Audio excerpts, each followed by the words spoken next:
دوست گلم، فصل قوره تازه است و وقتشه که خورشت مرغ مسمای بادمجون رو با چاشنی قوره تازه درست کنیم. پس تا آخر این ویدیو با من همراه باشید.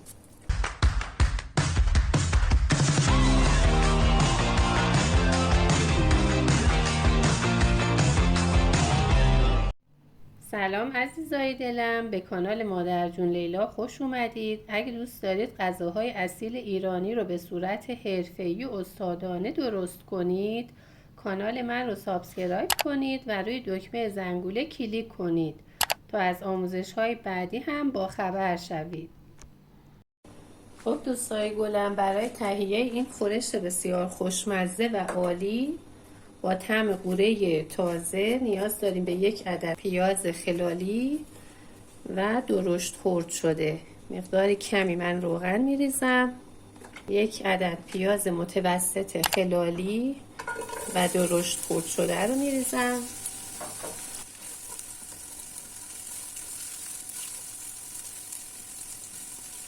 خب حالا مرغ‌ها رو میچینم روی پیازها و میذارم با پیازها کمی تفت بخوره. در محیط‌آورم میگذارم تا کاملا تفت بخوره. خب هر دو طرف مرغ‌ها رو روی پیاز تفت میدیم.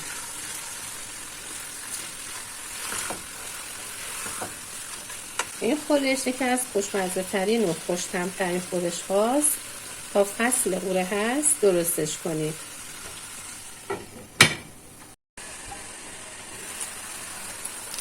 خب مرغ‌هامون که تفت خوردن و پیاز به این صورت کاراملی شد، ببینید هم پیازمون تفت خورده کاراملی شده خوش رنگ شده و هم مرغ‌هامون طلایی شده. با حرارت ملایم من گذاشتم هم پیاز و هم تیکه های مرغم کاملا طلایی و خوش رنگ شد. حالا تیکه های مرغ رو برمیگردونم. هر دو طرف تیکه های مرغ داخل این پیازها تفت بخوره.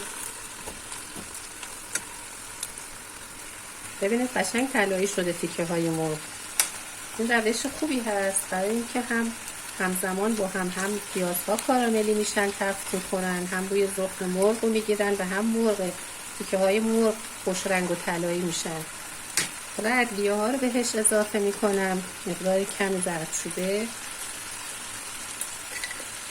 پاپریکا و یک مقدار خیلی کم برای عطر فلفل سیاه. فلفل سیاه رو میپاشم روشون و میگذارم با ادویه ها هم کاملا تفت بخورن.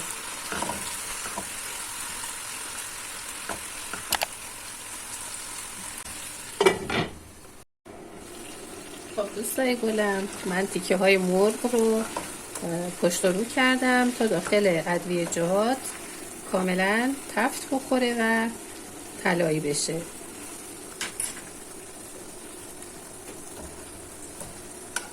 حالا زمانی که مرغ هامونم داخل ادویه ها کاملا تفت خوردن، یک مقداری جا باز میکنیم به این صورت. 2 عدد گوجه فرنگی درشت رنده شده رو همراه با 1 قاشق رب گوجه میذاریم تا تفت بخوره و بوی خامیش گرفته بشه.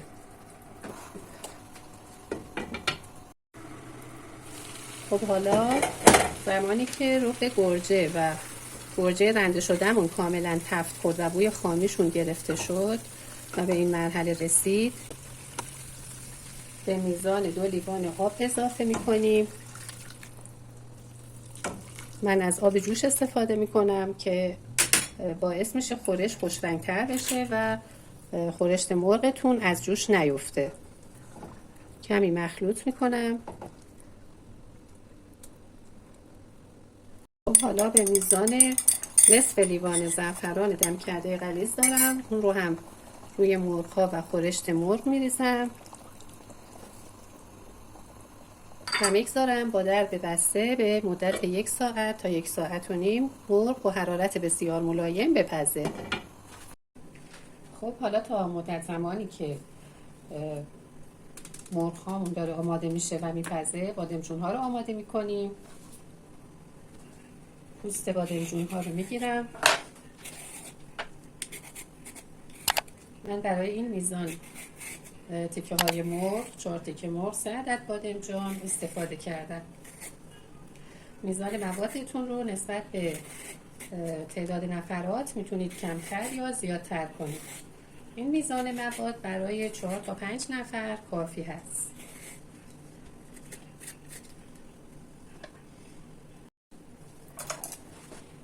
خب بادمجان ها رو پوست میگیریم، برش میزنیم به این صورت.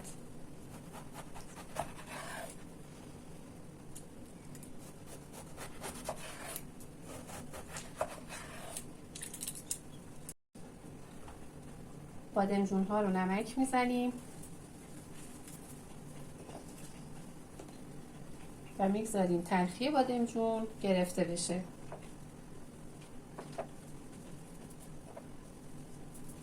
مقداری هم آب میریزم روی بادمجون ها تا کاملا داخل این آب نمک تلخی و سیاهی بادمجون ها گرفته بشه.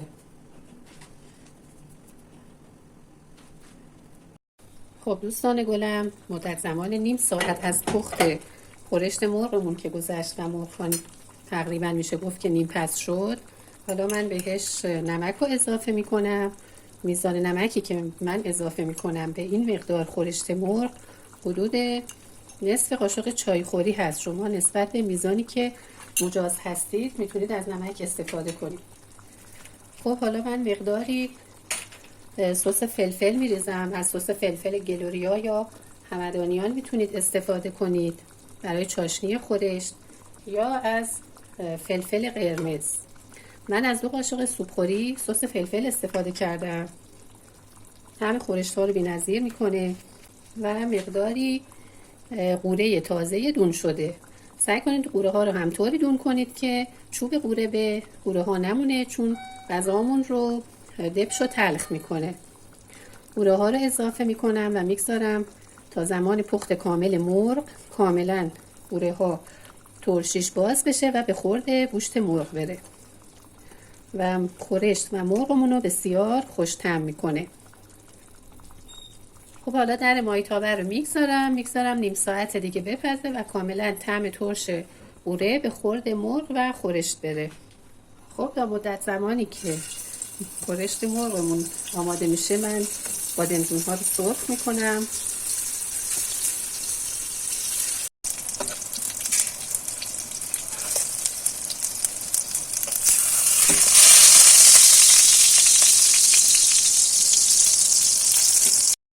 خب حالا در این مرحله بادمجون ها رو که سرخ کردیم به صورت مرتب کنار خورشت مرغ میچینیم به این صورت.